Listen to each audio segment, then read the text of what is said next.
I'm Al McFarlane. Welcome to the Conversation with Al McFarlane. I'm glad to be here and glad to have you along as well. Today is Friday, and as you know, on Fridays, it's the Healing Circle. And today, as always, we are happy to be in circle and conversation and community with our colleague and leader, Dr. Bravada Garrett Akinsanya, who is the principal at the African American Child Wellness Institute and Braken's Psychological Services as well. And we gather here to talk about healing, about how we not only are healed, but we become healers as well. I think we're going to be joined today by our colleague, Colonel David Rabb. Following up previous week's conversations, we wanted to sit with the idea of the impact of trauma for people who are in the military and how the military has or has not served their continued health beyond their discharge. That's a concern that we've been discussing. We'll continue that.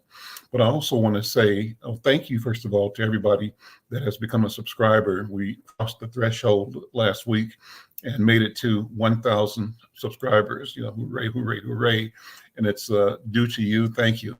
We want you to keep helping us grow the channel. 1,000, that goal met. Next goal, 2,000. So let's see what we can do together to create a community of 2,000 people on the Conversation with Al McFarlane. One of the things that I want you to be aware of as well is that we're coming up on May 25th is something that I'm going to start calling, and I want you to see if it fits with you in terms of how you refer to it. May 25th is George Floyd Day. The week of May 20th, I'm going to call it George Floyd Week. May 25th, 4 years ago, George Floyd was murdered at the hands of one police officer while three others stood by and managed the crowd control and also put their knees and bodies weight on George Floyd as he was being killed, as he was being murdered. All three of the officers involved were found guilty of second-degree murder and other charges, and all of them have been incarcerated. I did see on the news a few minutes ago that one has finished his federal sentence. I didn't see the entire report. I don't know if that means he's coming back to Minnesota to complete a state sentence or if those sentences were concurrent or not. We'll update you on that in the future. But anyway, think about George Floyd, what the incident, the witness that you bore, that we all bore, experiencing either live or on social media later, the murder of a human being, murder of George Floyd in particular, a tragic and I think seismic event, not only obviously in this one man's life and his family's life, and not only in the community around it, 38th in Chicago, but because of the technology, because it was seen and witnessed around the world. I call this event a seismic global event. And what I want to do, what we're thinking about, we haven't mapped it out yet, but we'd like to, during what I'm calling George Floyd Week, is spend time talking every day, getting people's stories. Where were they? What were they thinking? What they felt, what they feared, what they hoped for as they witnessed and experienced not only the death of George Floyd, but also the turmoil, the tumultuous weeks and days that followed, where communities, including Minneapolis and St. Paul and other cities around the country, were set ablaze. The protest of people angered, bottled up anger, erupting in some cases protests, some cases violence. Well, what does that mean? And I want to review that. Also, a lot of pronouncements were made. People were saying that we want to, companies and businesses and foundations saying we got to pay attention to all the ailments that this cataclysmic event unveiled, made clear, brought into focus. And so I want to talk to some people that were in civic and business and in the NGO world leadership to see what the impact was on their work, their vision, and what they have done differently, if anything, since the troubles, is what I'll call them, that emerged from the murder of George Floyd. So if you have some ideas, you who are connecting with either LinkedIn or Facebook or YouTube or Twitter, X, drop me a note. You can send it to the comment here. If you would be interested in being on a program to tell your story, your experience, we'd love to connect with you. You can put a comment here in the comment section. We'll get that. Or you can simply, we'll put an email address at the bottom to use to get to us about your interest in being on the program. But with that, let me begin now by bringing in Dr. B. Dr. B, Dr. Bravada Garrett Akinsanya, how are you, dear sister? How you doing? I'm fine, Baba Al. I'm glad to hear us really giving perspective to what happened with George Floyd as a tipping point in the way we look at community and engage with each other. So I'm blessed to be here, brother. All right. Let me say that one of the reasons I think we catapulted across the goal line for getting our first 1,000 subscribers was an excellent conversation we had on reparations. And what we discovered is this deep wellspring of thought, active engagement by people both opposed and supporting variations on the theme. But the discussion is taking place real time all over the country and perhaps taking place all over the world.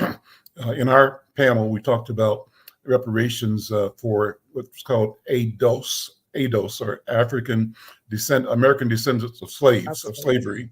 And that's a lineage-based strategy to have a government deal with compensation for those that were wronged by this enslavement.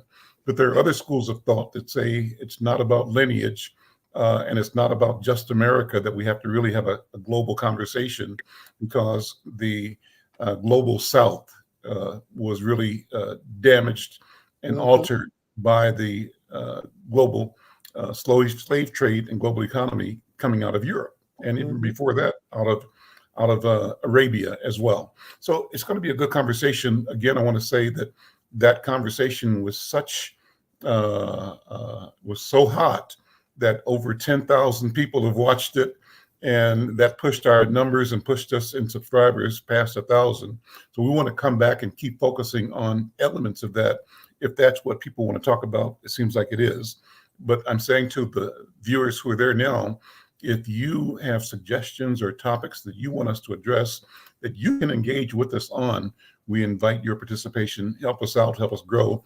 We want to be with you, and we want to be in a place that you want to be with us as well.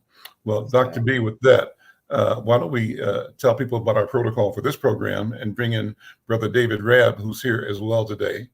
Brother David, let's bring David Rabb in first, and then we'll do the protocol. Hey, Brother David, how you doing? I'm doing great. It's good to be alive. I know, that's right. Good to see you too. Well, hang on a second. I'm going to ask Dr. B to set the intention for this hour. Very good. Okay, thank you so much. I'd like to just begin by inviting us to this time, just take a deep breath and just let it go. And one more time, let's just inhale a sense of peace and centeredness, and exhale any stress or bothers. And then let it go. Now, as we center today, knowing that we are on and in a divine appointment. Those who are listening and will listen are those who are preordained today. Oh, Lord, thank you, Jesus. To hear, amen, to hear their truth, to calm their souls, to find some peace in the midst of the constant, turbulent, and battle experiences that we have as people of African descent. So we see ourselves in circle, and we experience a sense of safety by looking around on both sides, behind us, above us, and realizing that in this sacred space, we are protected. We are safe. This day will be a day of healing. This moment will be a moment of change. One moment ago I was, this moment I am. Hey, Lord Jesus. In the past was just 1 minute ago. So when we join in a virtual circle, as if we were in a room together. Our circle is connected through spirit, through love, through genealogy, through hopes, through dreams. And in that spirit, we see ourselves in a circle. And that circle for African people is one that is developed so that there is no top or bottom. Everyone has equal space in the circle and equal access to the center to give voice as a place of power. So we join in circle. And in that circle, we honor our elders. We honor them and we call on their spirits because those are the shoulders that we stand on. Somebody hoped our way, worked our way, prayed our way into existence. And here we are. Let's honor those shoulders that we stand on. And we honor our ancestors in this circle because not only were they the shoulders of our elders, they were the vision of who we are, where we came from, what we are to become. And we honor our ancestors because they're closest to our Creator. In this circle, we also acknowledge that African people are orderly, respectful of one another's voice and presence in the circle. So in this circle, although we're not physically present, we have a virtual talking stick that we pass along to one another. Anyone in the circle can ask for the stick, and it will go along from one person to the next. And as we engage in that orderly voice, we give honor to ourselves. We give honor to our connection to each other as human beings on this planet and believing in the idea of consubstantiation. That means all living things, the earth, the sky, everything in them. We're all connected. And we close this part by opening this part and say Ashe. And with that, I pass the talking stick to Baba Al. Thank you. What a wonderful way to begin. It certainly has a powerful personal impact and effect on centering and calming. And so, Dr. B, I thank you so much. And I think it's important that we do this protocol every week because in doing this, we're demonstrating, we're modeling a process that can guide us in all of our interactions in community. And I'm pleased that we're able to do it. Brother David, how you doing, man? You know, last time we talked, I asked you if you would consider, because we talked about Vietnam, actually, not Vietnam, about George Floyd. And you mentioned that you were actually in community, sort of guided by the spirit of brother, I'm having, the face is not, let's see, the great photographer, what's his name? that lived in St. Paul. Yes. Now you got me going. Okay. Say It'll again? come to me when I see and I knew him. I interviewed him, as a matter of fact, but the name will come in a second. But he You was know like what? the guy that did Shaft and Right. all those movies. Right. But that spirit guided you to get your camera out and go through the community. And I think what we're doing today in part is having and inviting you to run through some of the photographs in your album, particularly if you have ones that have to do with what you did in the community after the George Floyd incident. But what's on your mind, Brother David? Welcome. I'm passing the talking stick to you. And I'm grabbing it with grace and love. Thank you, Al, and thank you, Dr. B, for your leadership.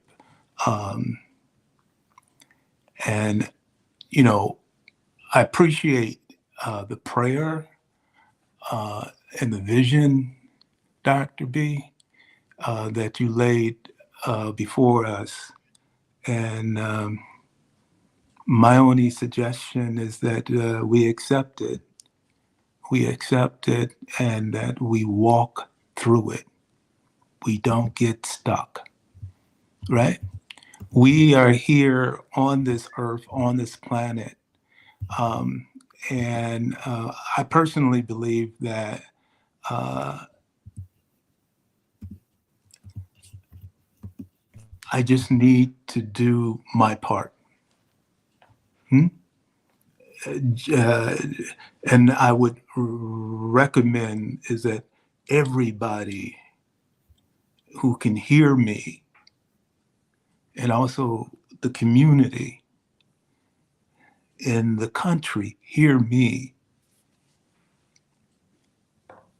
Hear me. This too will pass. But right now we're going through a period where we're beyond broken. We're sore. We need to recover, right, from what is presented to us. Dr. B, I just want to let you know that when I was in the Marine Corps at the age of 17, the Marines taught me well. You know, within 2 years of being there, I got promoted to the rank of Sergeant E5. So I was about 19, 20 at that time. And I always thought that, my mama used to say, just keep your head up and keep moving, right? Keep your head up. And she would also say something like, don't be afraid. Don't be afraid.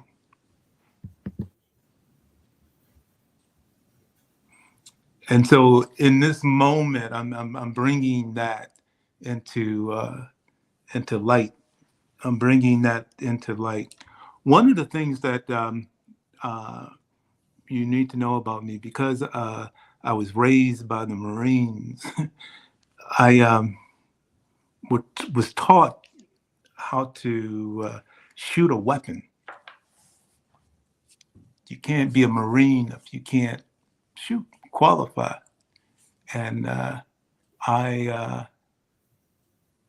the first time that I was on the range with a weapon, and I went AWOL. I mean, I didn't qualify. And the reason why I didn't qualify, I believe, I was so nervous. It was the tape that was playing in my head, right? And that tape was, don't ever touch a weapon or a gun or anything. You know, I'm seeing my mom, right? And this goes back to when did Kennedy die? 1967? 2 or 3, no. 2 or 3? Yeah, I think Yeah. so. Okay, so when he died, my whole household one of my first memories, real, because it was emotional, was when President Kennedy died. And my mom she was from the South, and she had no problems whooping and wailing because that was natural, in terms of mourning, it was natural. And I witnessed that, yeah. And so when I went into the Marine Corps and was supposed to qualify, and I didn't qualify because that tape that my mama was, the weapon, I was afraid, but this is what I love about the Marine Corps. The Marine Corps said, no, no, no, no, no, no, no. We're going to work with you, and we're going to give you what you need, right? We're going to qualify. You're not going to leave here until you qualify, right? And I'm like stuck, huh? But they put me on the range. They put me on the rifle range, and all shooting, target, and what happened was, by the end of the second week, so I had like 4 weeks of training, right? I flunked the first 2 weeks, but the second 2 weeks, because I'm still, and the Marines is teaching me by the numbers. Oh man, I qualified. And when I qualified at the highest level of marksmanship. I was an expert, right? An expert. I went to the top, and I stayed at the top the rest of my career in the military. I know how to shoot, right? I have one eye now, but that's my good eye. I can shoot still, right? And so what the Marine Corps taught me was this: BRASS. And it was an acronym for breathe, relax, aim, stop, squeeze. Right? Breathe, relax, aim, stop, and squeeze. Breathe. Inhale, exhale. Breathe. Breathe with me. Inhale, exhale. One more time. Breathe. Hold it. Exhale.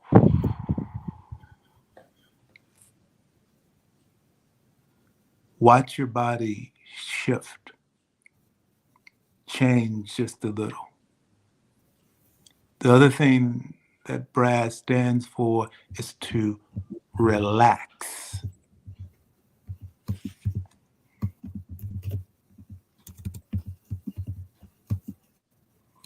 To be able to relax is a great thing. I'm personally, when I am around water and jump in, to see, I'm good. I'm relaxed, especially when I get out of the water, right?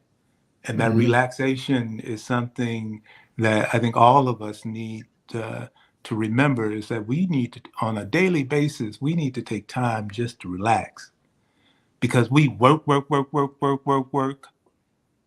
we're going to work ourselves to death, right? There's a term, a new one. Here we go. You're the first to hear. It's called karoshi. Karoshi. It's spelled Karoshi. S-H-I. Look it up, Google it. Kuroshi. I remember coming back from Afghanistan. I was under a lot of stress, and to the point that I had to be placed on suicide watch. Wow. I was so And you stressed out. were in Afghanistan to help other people deal with stress. I was. You led a combat stress unit. Yeah, I did. But when I came back from war, all that stress that was there, that carried on, it got to the point that I was, between the family, between work, between the military, all this, it all came together like an ocean, and just it took me out. I had a stroke. They gave me a 5 to 15% chance of living after the stroke. I was in the hospital hospitalized for. I was unconscious. I was hospitalized for about a week, and I was paralyzed. Couldn't walk, talk, couldn't do nothing. And of course, my wife, she saw me stroke out, right? She saw me, and thank God she was driving. And it's a trauma that I always remember, that last moment. And so I was out. I was out like a kite for a week. I was out, intensive care unit. Couldn't say, and I didn't know what's going on. I was just out, dark. And I believe, there you go. I'm going back to my mama. I believe my mama's spirit was surrounding me when I was out. When I came back to, I had all these tubes and stuff hooked up to me, and I'm back, and I think part of that has to do with it wasn't my time. There's something else that God wants me to do. Right? He wants me to do. And so I'm back now, after 2 years of rehab, all types of rehab, physical rehab, mental rehab, and that's the great thing about the VA, is that, the VA, actually I was in the military at that time, but the government took care of me at that point. And I lived, and I recovered slowly. I had to learn how to read again, right? Brother David, let me interrupt you for a minute and ask for the talking stick back. I wanted to give Dr. B and I a chance to respond to some of the powerful things you've said already, number one, but I also want to bring our colleague and friend Tananya Hurd in the program. Tananya, thank you for being here. And to those who are listening across any of the platforms, if you want to weigh in on this conversation, bring your voice to it, just send an email to Cooper@insightnews.com. He's the showrunner, the producer of the program. He's managing this as we speak. And if you just drop him a note saying, I got something to say, he'll connect with you and send you the link and bring you into the program as well. We enjoy talking to you, and we really want to have the people that are listening or watching live to be a part of this conversation if they would like to do so. We also would like them to whether you want to be on the program or not. Let us know where you are and any feelings you might have. So thanks to Fox Basquiat, who said to you, Colonel Rab, thank you for your service. Let me just show her a note there, checking you out, listening to you, feeling you. And so that's great. And we also want to say hi to Coach Leah and her mom, Anna Michelle. Greetings to all of us. Glad that she's not only one of our colleagues to produce, be part of our shows, but she's also watching and has her mom both in from Houston right now. Fox Basquiat said, and thank you for the comment, thank you to all guests for voicing your concerns and opinions. I love how this platform allows all to be heard. Keep it up. Well, thank you for that comment and that observation. And Fox, as I said, we'd love to have you on in the studio with us as well, if you are able to, if not today, sometime when it's appropriate. Michelle, as always, thank you for being a steady viewer of the program. And thanks for your comments. Praise God for your life, Colonel Rab, a very inspiring recollection. So that's engagement, and that goes back to the message I said earlier about the show we did recently on reparations. That show, I think, got about 300 to 400 engagements, people talking, people making comments and sharing. So that's, to me, the whole point is to get us talking to each other here and around the world about the things that we're passionate about, we're concerned about. Before I go back to Colonel Rab, I wanted to bring to Nana in just for any observations, comments, and thoughts, and then Dr. B, and then back to Colonel Rab, because I know Colonel Rab has some slides that I want him to talk us through. Nana, I'm handing the talking stick to you, and will you hand it to Dr. B when you're done? Yes, thank you, Brother Al. Really, I echo the sentiments and comment section. Thank you so much for your service. And as always, when I'm listening to you and your stories and how they relate to the military, I'm always listening to see how do I apply that to daily life. And so when you brought up the brass, the breathe, relax, aim, stop, squeeze, I just thought about that in terms of life.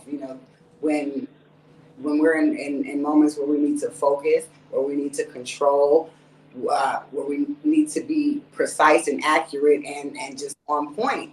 These can be used in daily life. So I'm always thankful for everything that you have to say and all the wisdom that you give, because although I've never been in the military, I can relate with my father-in-law's stories that are the same of just things that he's seen and had to do.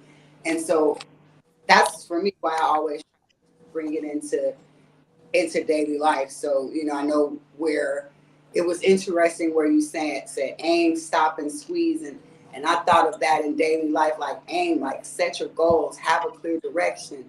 It's just in life as opposed to, your targets, and stop, in the hustle, we always like to go. We need to, stop and take it easy. And, I just thought squeeze, and with regard to life was like, life requires a steady and deliberate approach.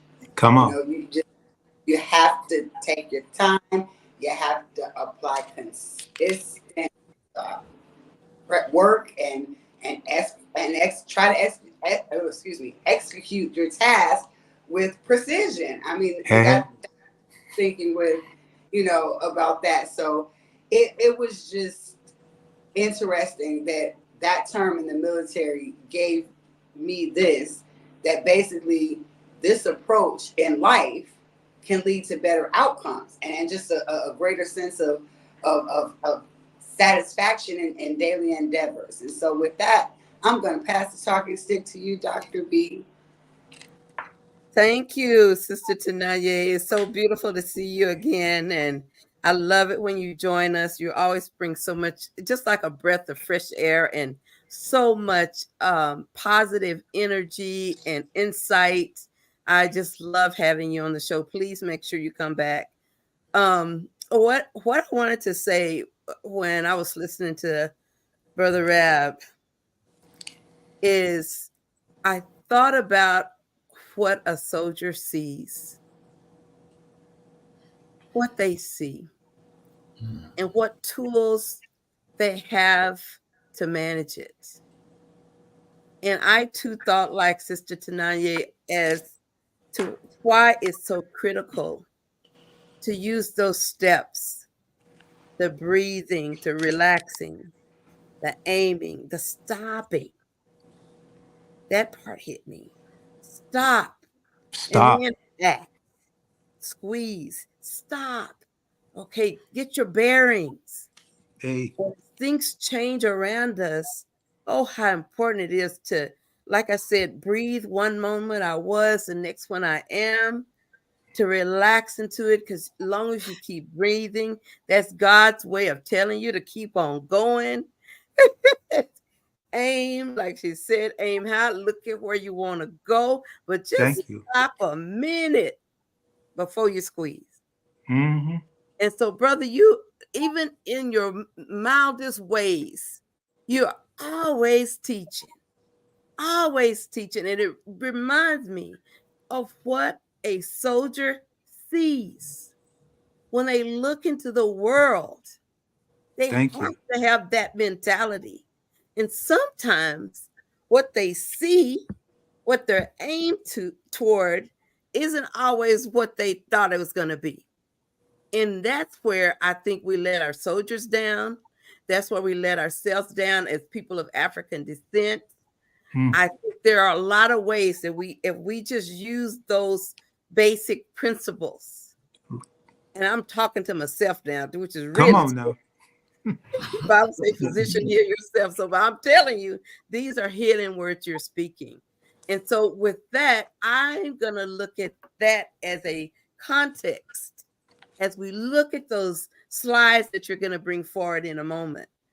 I'm going to use that breathe, relax, aim, stop, squeeze as I look at how you did that with the camera. So with that, I'm passing the talking stick to you, and hopefully Cooper can hook us up with some slides that we can discuss. All right, now. There we go. Come on with it. Let's just breathe, right? This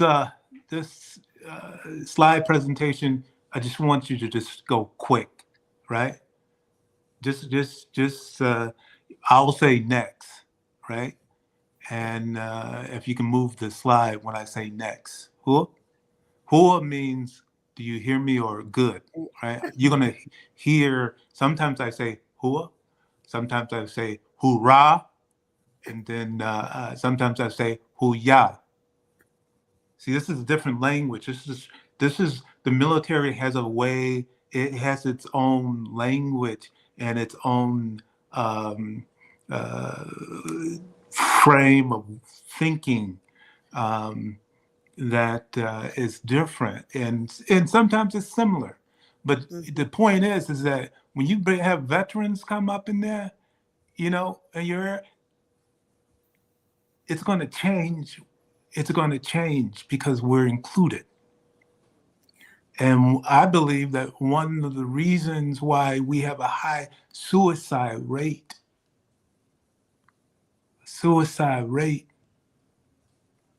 is because people don't want to listen.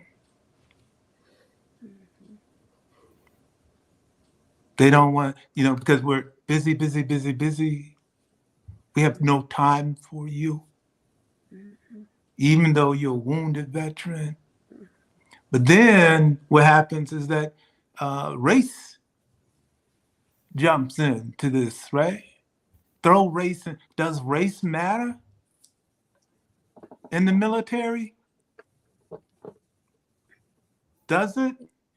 I mean, you have family. You have friends. You have community. Does race matter? I will say, hell yes, it does. Yes, it does. Hooah. Yeah, I'm saying we got to hit it. This is the reason why we're here. We need to share our truth. We need to just be you, do you, be true. That's how I'm lining it up. I'm going to be me, like it or not. I'm going to be what God has created me to be. I'm going to say what God has put in my heart, my mind. I'm going to say it. I'm going to get in trouble.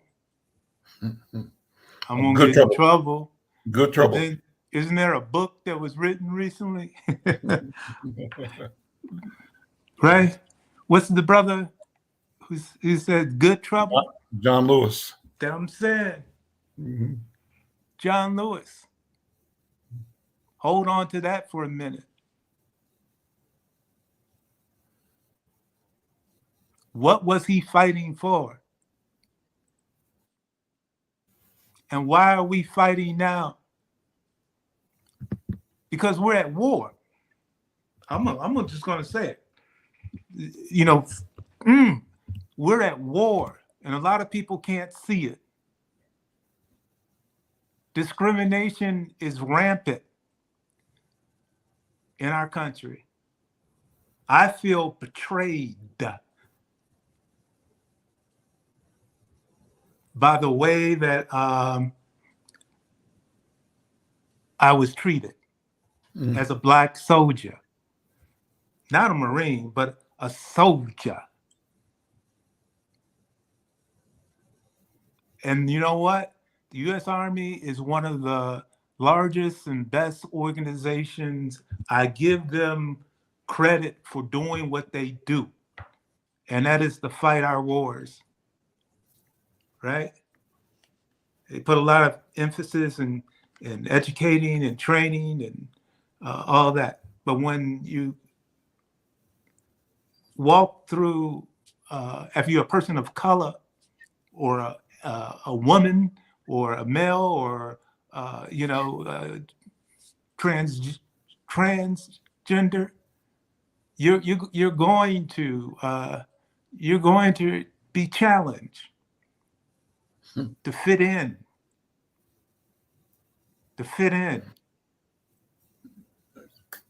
And Brother David, what is this image here?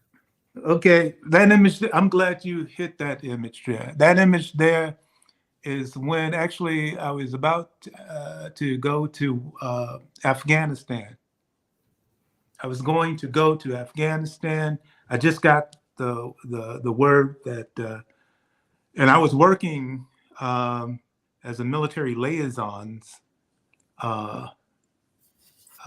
in California. And I coordinated the Western region of the Army Reserves. And hey, you know what? I got a chance to climb. I got a chance to climb. We'll talk more about that later. But I saw leadership. I saw good leadership. I saw neutral leadership, and I saw bad leadership. I'm just saying, I'm free. I can say it now, right? And I love the U.S. military. I love the U.S. Veterans Administration. Yet within those organizations, discrimination,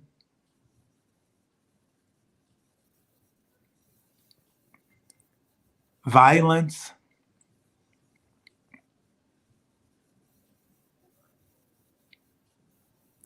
and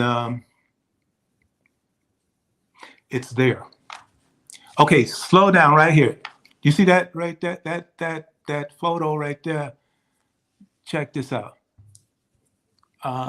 Every year, I go to pay my respect. Pay my respect. And this right here is where I'm paying my respect to a Lieutenant Colonel, retired David Kuhlman. And David Kuhlman was a good guy. He was from Minnesota, yeah, and he was just a really nice, wholesome, smart, intelligent. He was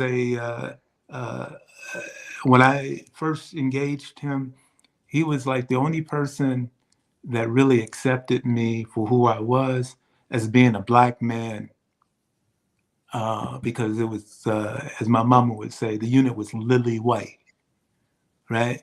And so I come into this unit, and they had challenges. We didn't have this awareness about diversity and inclusion. That wasn't even thought about back then. You know, I mean, it wasn't. It was like more like Al, what you experienced in terms of the structure and the of the military, and situations that they just was naive or intentional or what, but they didn't have a clue of what was happening as it related to race relations, right? But we did the best we could. They did the best they could. So Dave Kuhlman, he, because he was a social worker, et cetera, he was a really nice guy, good guy. And when he died, to honor him, I created a therapeutic model called the Kuhlman Group Debriefing Process, or the Kuhlman Group Debriefing Model. It started out as a model, like a structure, but then when the balloon went up and we were learning more and more and more, we made it a process, you know, a process. And what it was debriefing secondary survivors of a traumatic event. Debriefing secondary survivors. Secondary survivors are people who knew the person who died, but they might have not been there at the spot when that person died. You know, you're on a convoy and the convoy get hit, and boom, your buddy is dead. How do you process that?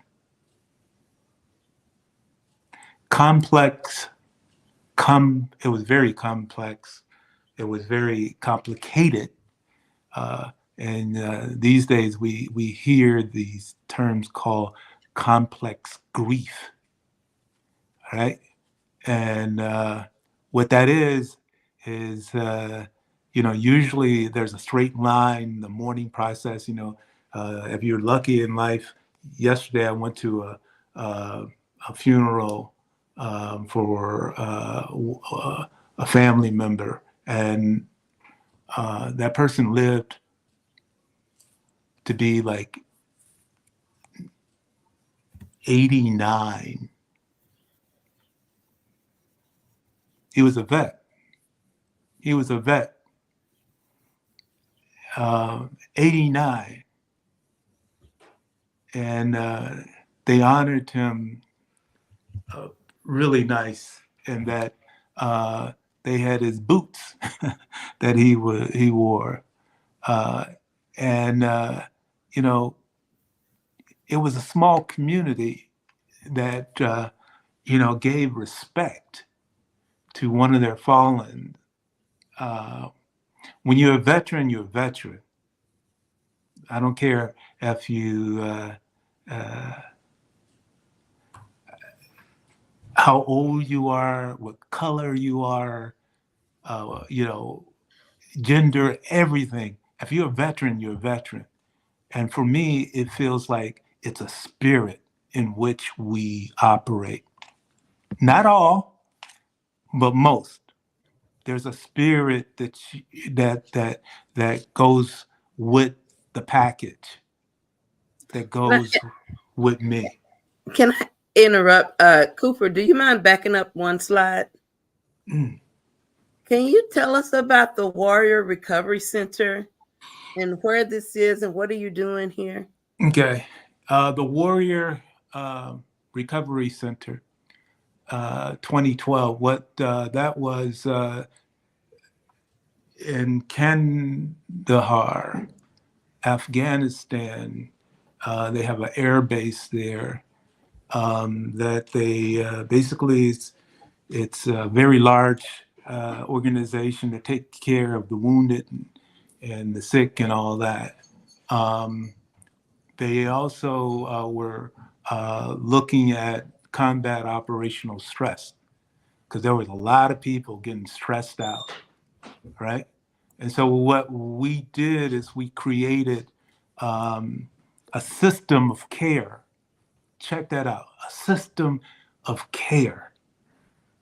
We had this mapped out. This is how we're gonna, if a person comes in here, this is what they're going to get in terms of a package, a system of care. So the care that was very organized, it was multidisciplinary, it respected boundaries as in terms of creating structure for people, an avenue for people to heal. And we had over, I believe, 2,000 soldiers that came through it. And basically, I was responsible for it. Okay? I'm going to give me a pat on the back. Right? God is good. God is good. And, I had a staff of 40, as you were, 40 twice, 83 clinicians, right? They were both officers and enlisted, but our main focus was to help people heal, right? Help soldiers, and you do it within the culture. Culturally competency is very important. A veteran like this right here, this photo here, this soldier here, is young. Look behind him. There's other soldiers of color, of different gender. They're straight. This is our force, as we say. This is our force. This is how we win wars. This is what makes us great, right?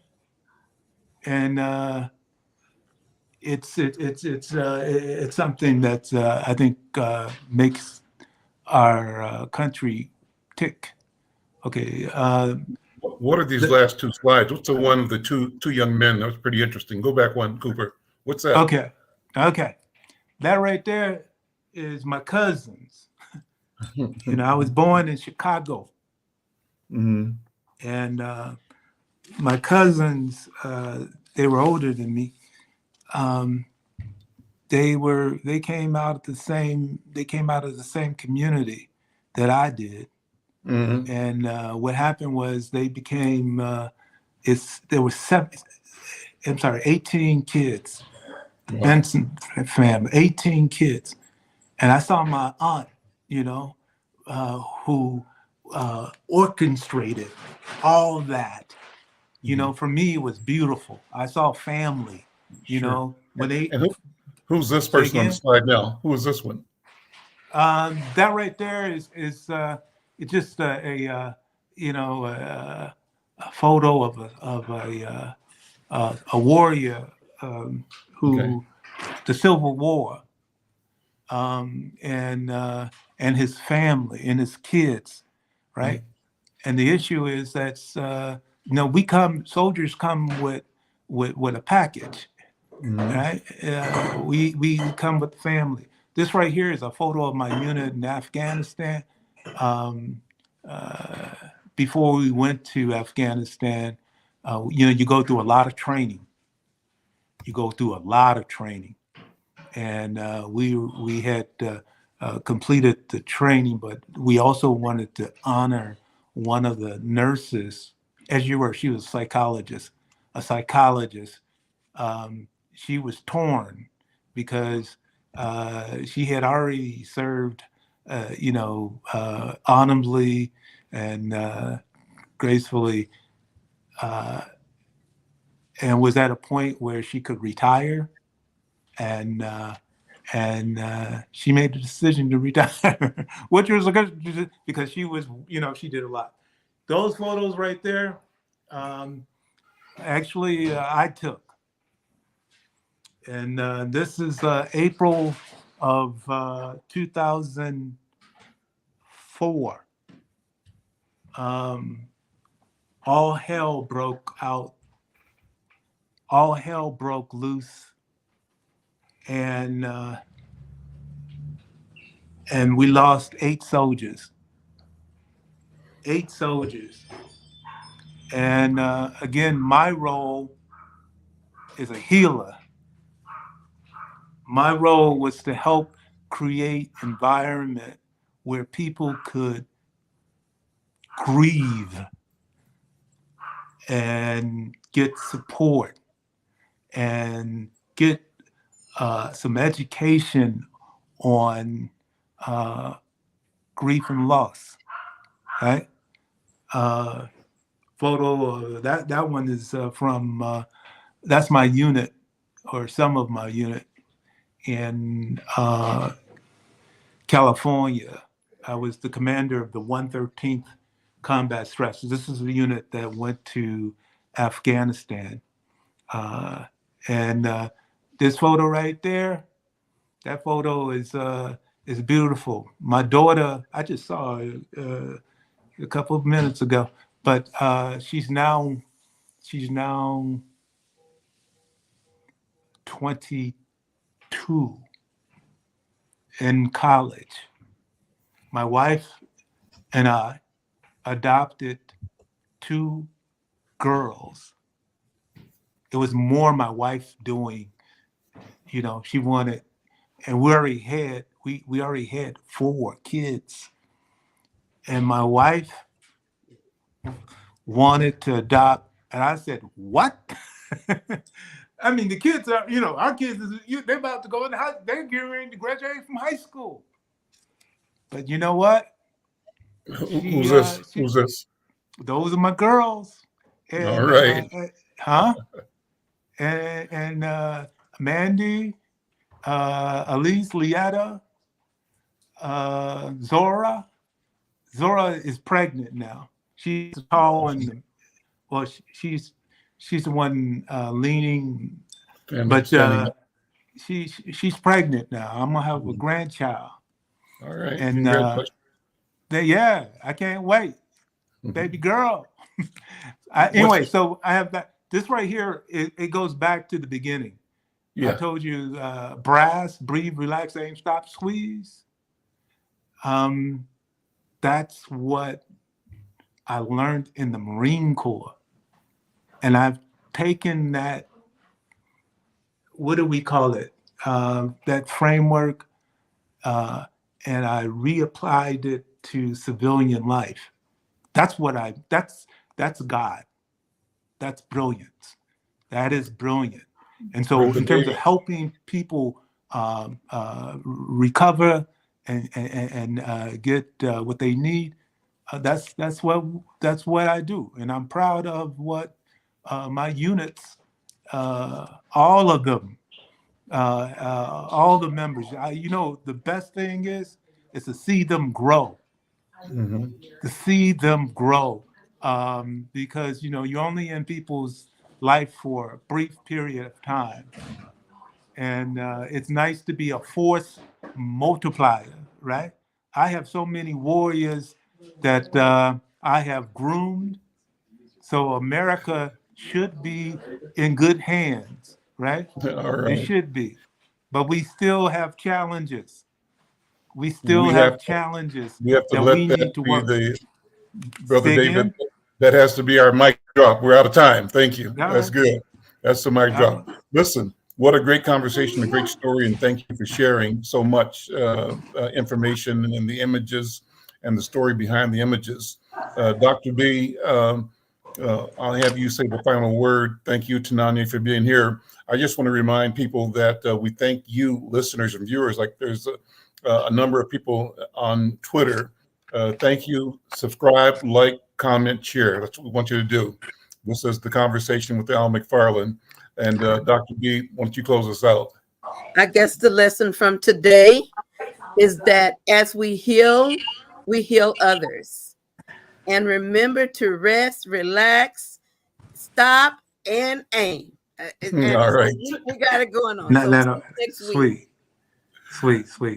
Stop and squeeze. Yeah, and Stop You squeeze. gotta squeeze. You Yeah. gotta, go slow. All right, guys. Thank you all so Okay. much. We'll see you next time. Take care. All right, Thank out you. here. Bye-bye. Bye-bye. Bye-bye.